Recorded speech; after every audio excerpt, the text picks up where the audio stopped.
خب سلام بچه، امیدوارم که حالتون خوب باشه. امروز اومدیم با یه آموزش ماینکرافتی به کانال مهدی کرافت. خوش اومدید. اینجا این پورتال خرابه رو میبینید. امروز میخوایم 2 مدل صندلی آموزش بهتون بدیم. اول میریم صندلی اول با در بامبویی و از اینا که با بامبو ساخته میشه میذاریم. اینو میذاریم اینجا. به این نحو به بهترین شکل صندلیمون رو میسازیم. صندلی زیبایی. حالا صندلی دوم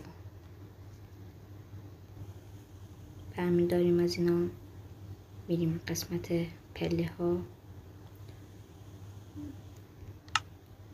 تیره رو برمیداریم، اینو میذاریم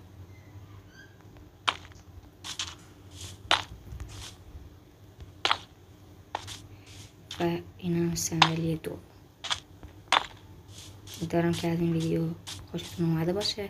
لایک و ساب فراموش نشه. خداحافظ.